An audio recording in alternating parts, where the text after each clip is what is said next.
Alex Morgan wiped sweat from his brow as he pushed through the thick plants of the Amazon jungle. The sun beat down on the research team, making their third week of exploration even harder. They had only found basic plant samples and boring soil so far.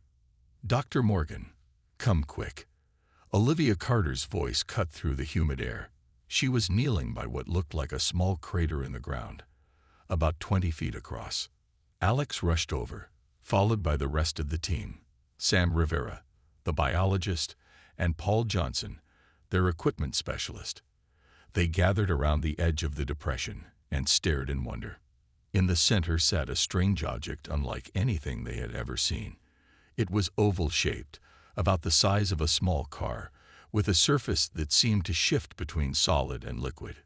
It glowed with a soft blue light that pulsed gently, like a heartbeat. "What is it?" Paul whispered, adjusting his glasses. Sam shook his head. "Definitely not from around here. Not from anywhere on Earth, I guess." Olivia took a cautious step closer. "The energy readings are off the charts, but there's no radiation. It's something else." Alex held up his hand, signaling for caution. "Nobody touch it until we know more." As if responding to his words, the surface of the object rippled. The blue glow intensified, causing the team to shield their eyes. When they looked again, the outer layer had partially dissolved, revealing what appeared to be a chamber inside. "There's something in there," Sam said, leaning forward.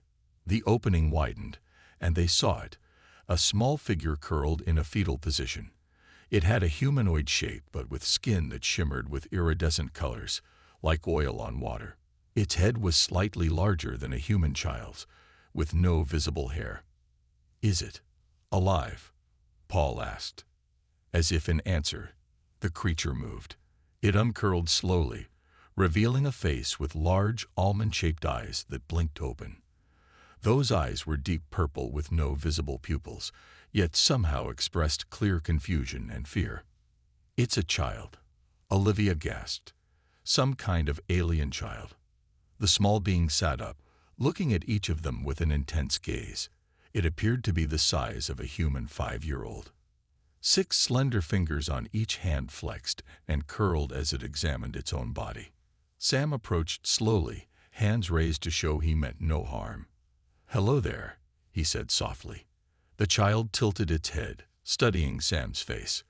Then it made a sound, like crystal wind chimes in a gentle breeze. "What do we do?" Paul asked, his voice shaking slightly. "Call the government, the military." Alex shook his head firmly. "No, not yet. Look at it. It's just a child. Scared and alone." The alien child stood on wobbly legs and took a hesitant step forward. It stumbled and would have fallen if Olivia hadn't moved quickly to catch it. The moment of contact seemed to freeze time. The child's skin glowed brighter where Olivia touched it, and a feeling of warmth spread through her arms. "It's okay," she whispered, though she knew the being couldn't understand her words. "You're safe." The child made the chiming sound again, but softer this time. "We need to get it back to the research station," Alex decided. "Away from the heat, somewhere safe where we can figure this out." Sam nodded. "Whatever this is, whatever it means, everything changes today." As they carefully prepared to move the child, none of them noticed the tiny blinking light on the pod begin to send a signal upward into the vast darkness of space. The research station was no longer just a place for studying plants and soil. Now it was a home for an alien child.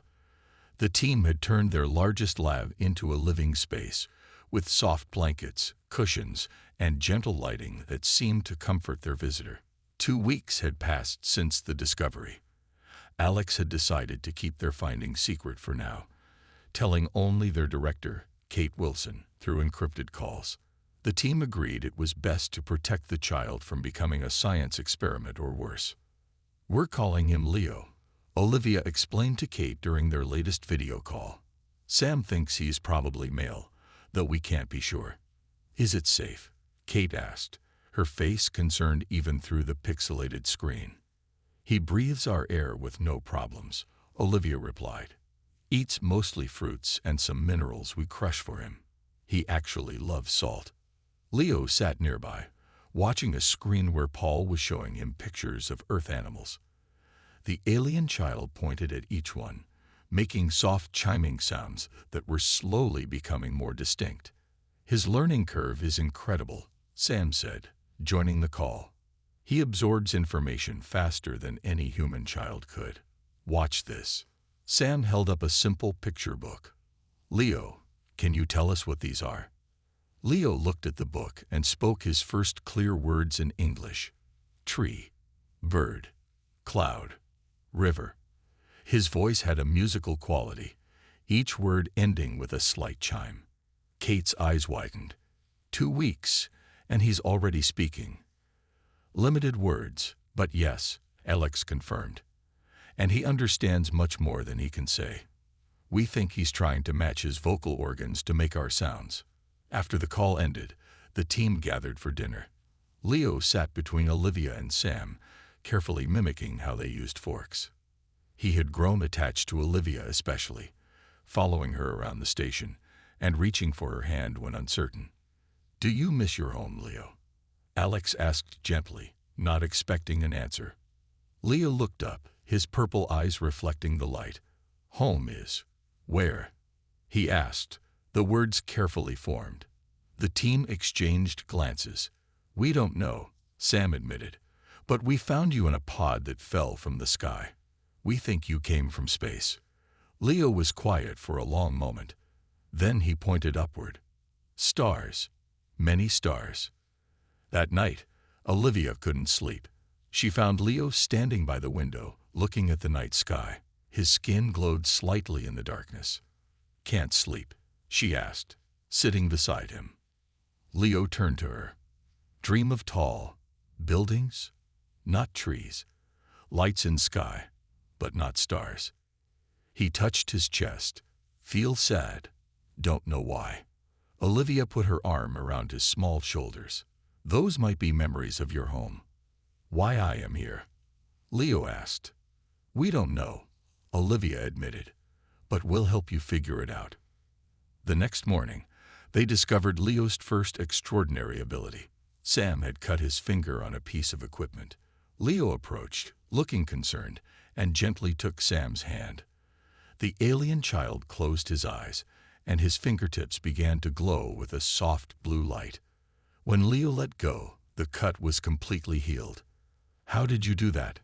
Sam asked, examining his finger in amazement. Leo seemed confused by their reaction. Fixing is easy. Energy moves where it needs. Alex and Paul exchanged meaningful looks. This changed everything. Leo, Alex said carefully, are there other things you can do that might seem special to us? Leo tilted his head, thinking. I can learn. I can help. He pointed to their computers. Those are slow. I can make better. As the words left his mouth, the monitors in the lab suddenly glowed brighter, their processing speeds doubling instantly. The team stood in stunned silence, realizing their responsibility had just grown enormously. This child wasn't just lost. He was extraordinary. 6 months had passed since Leo arrived. The research station had changed dramatically. One room was now filled with strange devices Leo had built from spare parts. Another room had walls covered in complex drawings and symbols that Leo called basic math from his world. Dr. Nathan Green, a quantum physicist and old friend of Alex, had joined their small group. He sat across from Leo, watching in amazement as the alien child, now appearing about 7 years old, explained concepts that contradicted everything Nathan had studied. This isn't possible, Nathan muttered, staring at Leo's drawing. You're describing a way to unify quantum mechanics and general relativity. Scientists have tried for a century. Leo tilted his head, confused. It is simple. Energy and matter are same song, different notes. He touched the paper, and the ink seemed to move slightly. My people call it the harmony. Alex watched from the doorway. Leo had grown taller, his iridescent skin now showing patterns that changed with his emotions. When he was excited, like now, swirls of bright blue rippled across his face. "Can you show us more about this harmony?" Sam asked, recording everything. Leo nodded and held out his hand. A pencil on the table began to float, spinning slowly in the air. "All things connected. I just remind them they can dance." The team had seen Leo's abilities grow stronger each week. He could heal more complex injuries, move larger objects, and even change the temperature of small areas by touching them. "We need to be careful," Olivia warned during their private meeting that night. "If word gets out about what Leo can do." "Too late for that," Paul interrupted, looking grim. He turned his tablet around to show them an email. Director Wilson had to report up the chain. "The government knows."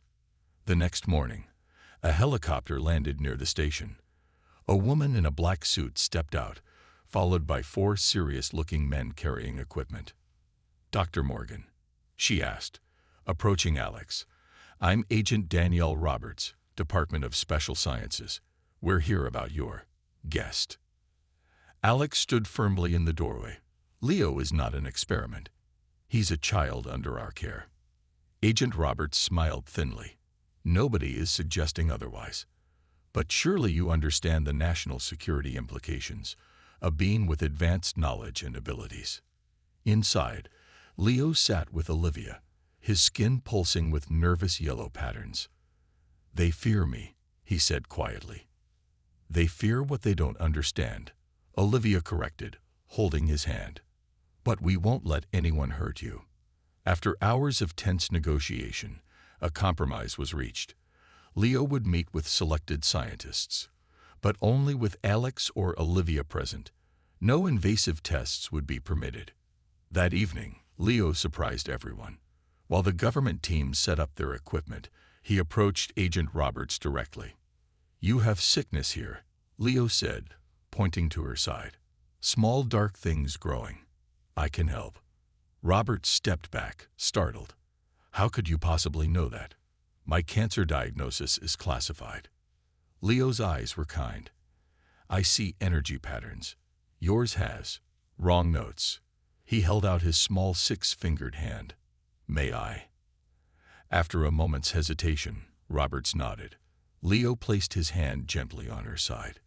A soft blue glow spread from his fingers, lasting about 30 seconds before fading.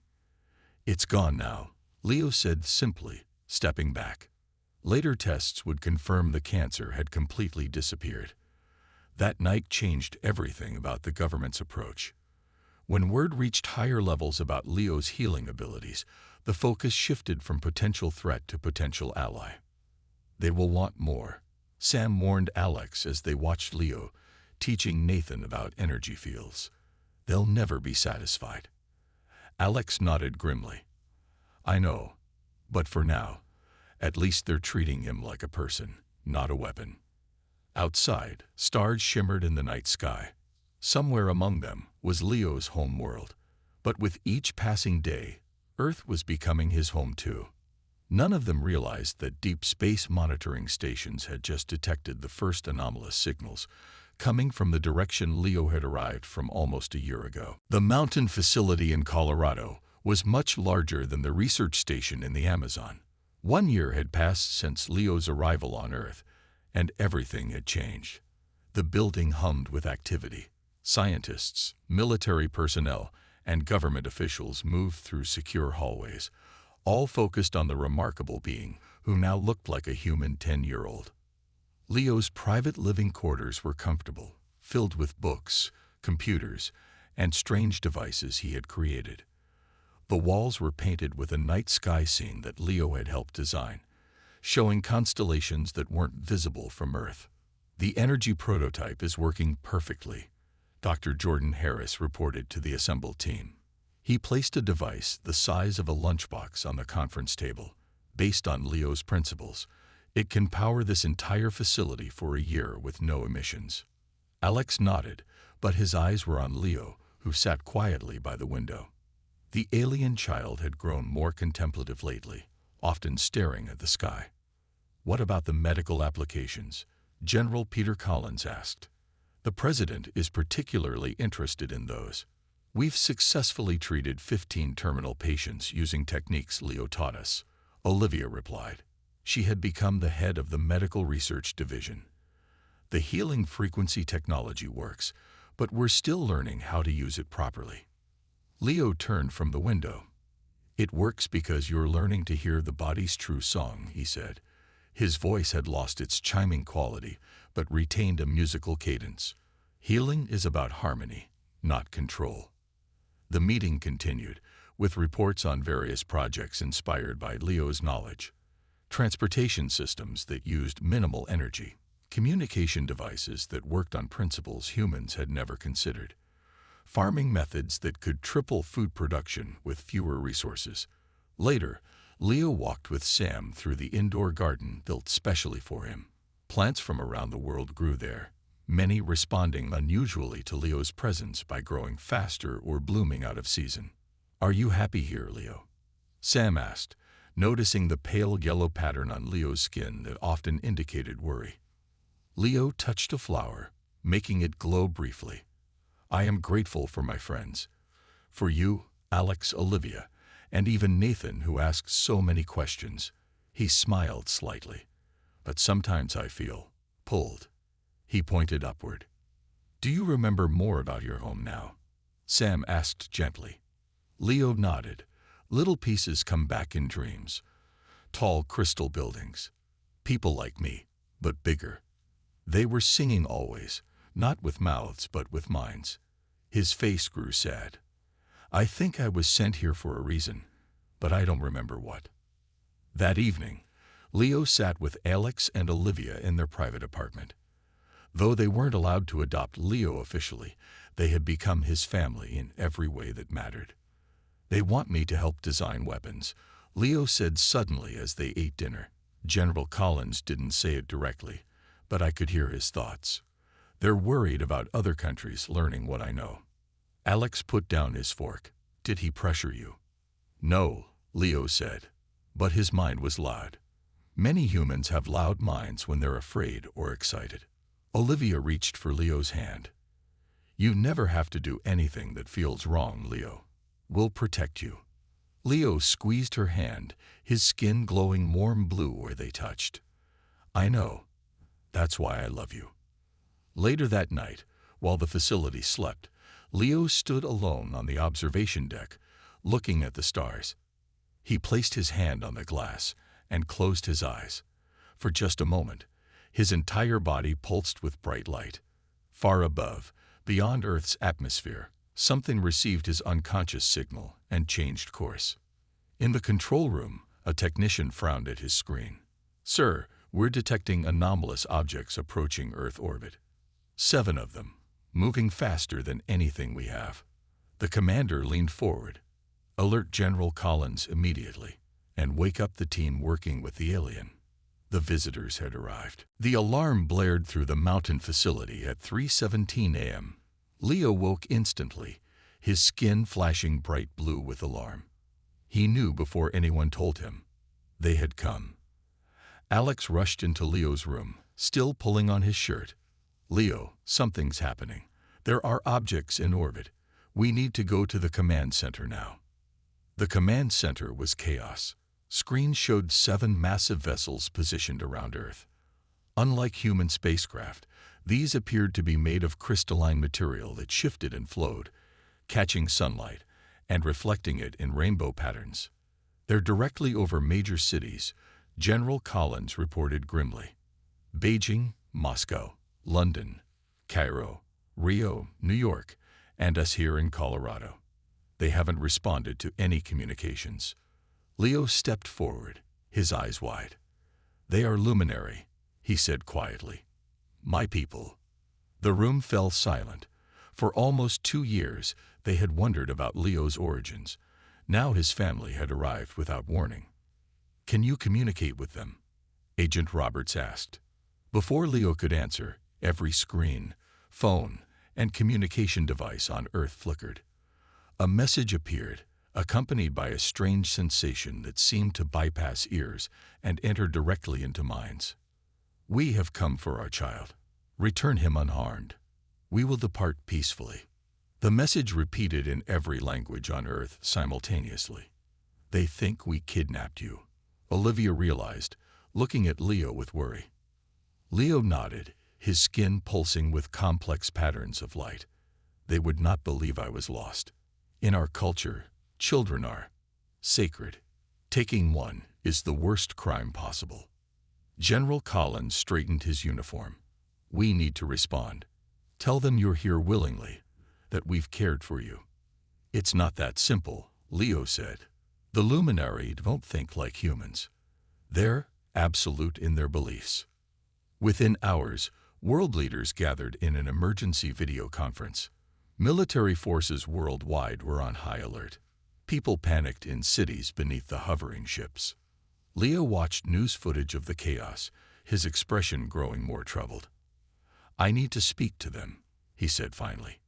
We're preparing a response, an official told him. The president will address them. No, Leo said firmly, standing taller than they had ever seen him. I must speak to them directly. They won't listen to anyone else. After heated debate, they agreed. A special broadcast system was prepared, one that would transmit to all 7 ships simultaneously. Leo stood before the camera, looking more alien than he had in months. His skin glowed brightly, patterns flowing across his body in what looked like a language of light. I am Leo, he began, then continued in a series of musical tones and light patterns from his skin. After several minutes of this communication, he switched back to English.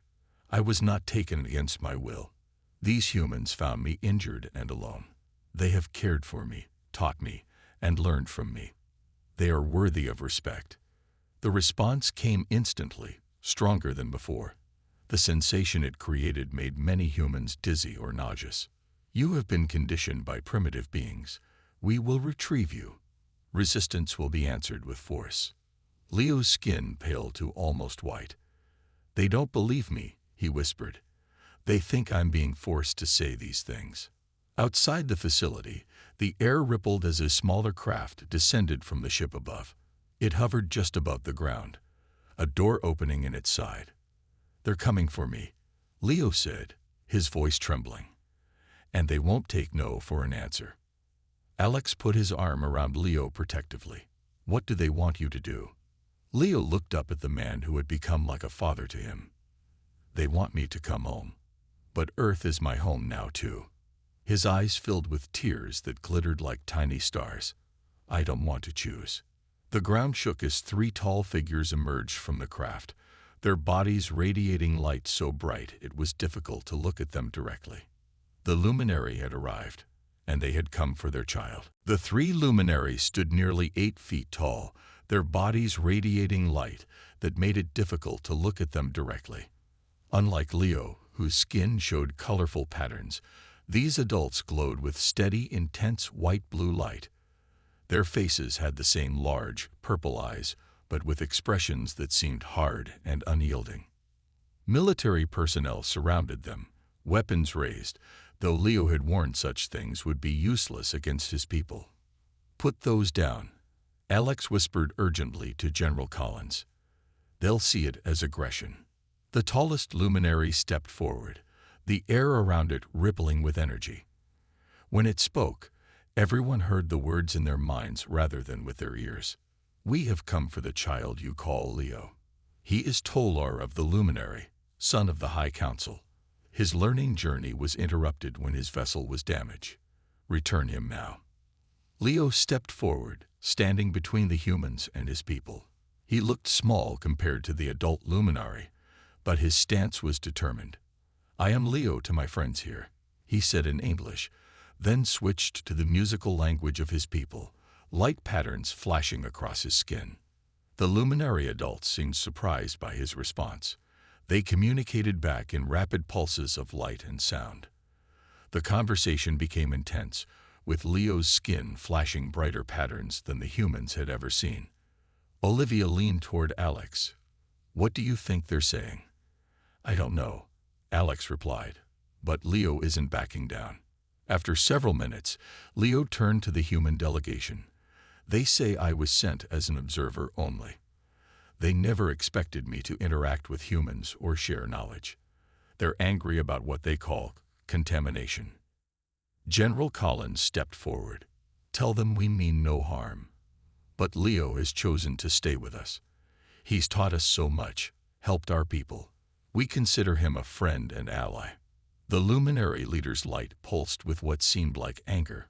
Your species is primitive and violent. You would use our knowledge to destroy yourselves. We have monitored your progress. You wage wars. You damage your planet. You are not ready for what Tolar offers. That's not fair, Sam protested.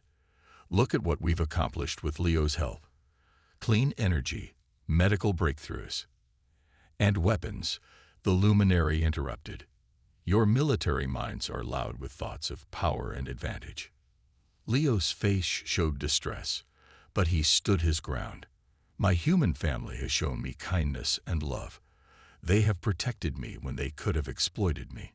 Yes, some humans think of weapons, but others think of healing and growth. The second luminary moved closer, its light softening slightly. Tolwar, you are still young.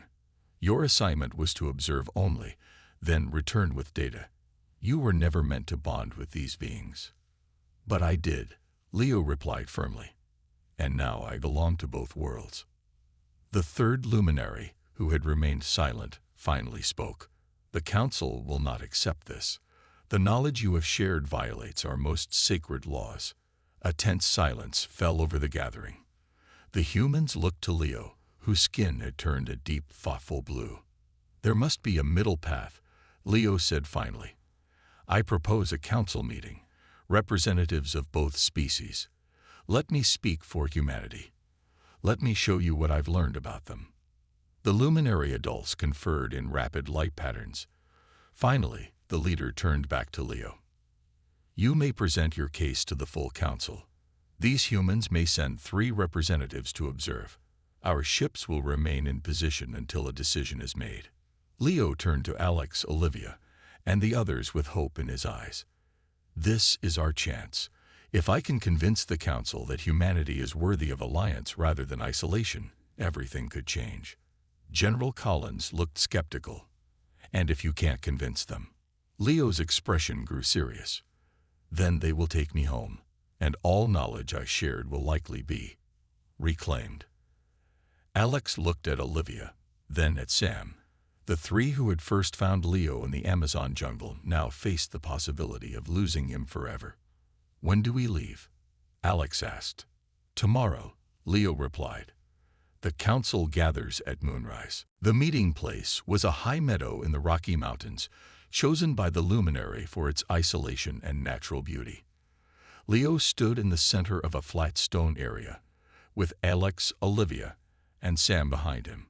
They had been chosen as the 3 human representatives because of their deep connection to Leo from the beginning. The full luminary council descended from their ship in a column of light. 7 tall figures arranged themselves in a circle around Leo, their bodies glowing with different colors that seemed to represent their ranks or roles. Tolar, child of the luminary, the leader began, his light pulsing gold and white. You stand accused of violating our prime law by sharing advanced knowledge with an undeveloped species. How do you answer? Leo stood tall, though he barely reached the chest of the adult luminary. His skin glowed with confident blue patterns. I have shared knowledge responsibly, Leo replied. I have guided humans toward healing and harmony, not destruction. I ask the council to reconsider humanity's classification. A female luminary with silver-green light stepped forward. We have observed their history. They war against each other. They damage their world. They are ruled by fear and greed. Not all of them, Leo argued, and they are changing. Let me show you. Leo raised his hands, and light flowed from him, creating images in the air. He showed the council how humans had cared for him, protected him, and learned from him. He showed medical breakthroughs, clean energy developments, and environmental restoration projects. These are exceptions, Another council member said dismissively. They are the future, Leo countered. Humans learn and grow faster than any species we have encountered. Yes, they make mistakes, but they also correct them. They feel deeply. They love fiercely. They are worth knowing. The council conferred in rapid light patterns. Alex squeezed Olivia's hand nervously. Sam whispered a silent prayer. Finally, the leader addressed Leo again. Your attachment to these beings clouds your judgment, young one. The council has decided. You will return with us, and all knowledge you have shared will be reclaimed. No. Alex stepped forward despite the agreement to remain silent. You can't just take him and erase everything. Leo is family to us now. The luminary leader turned his gaze on Alex, and the human felt a pressure in his mind, as if being examined from the inside out. You truly care for the child, the leader said, sounding surprised. Not for his knowledge, but for himself. Of course we do. Olivia joined in. We love Leo for who he is, not what he can give us. Leo's skin began to pulse with a new pattern, one the humans had never seen before. Golden spirals that grew brighter and more complex. He rose slightly into the air, his feet leaving the ground. I choose both worlds, Leo declared, his voice resonating strangely. I am Tolor of the Luminary and Leo of Earth. I propose a new path. I will remain as ambassador between our peoples. Knowledge will be shared gradually, as humanity proves ready for each step. The council members looked at each other in apparent confusion. The leader spoke again, but now directly to Leo, not including the humans in the mental communication. After several minutes of silent exchange, Leo returned to the ground. His golden patterns faded to a calm blue. The council has agreed to a compromise, Leo announced, smiling at his human family. I will stay on Earth as official ambassador of the Luminary. Some knowledge will be restricted until humanity reaches certain developmental milestones, but the healing and environmental technologies will remain. The leader of the council approached Alex, Olivia, and Sam. We misjudged your species based on your past. The child has shown us your potential future. We will be watching, but we will also be waiting to welcome you to the greater community of worlds when you are ready. One by one, the council members touched Leo's forehead in a formal gesture. The last one, the female with silver-green light, placed something in his hands, a crystal that pulsed with inner light.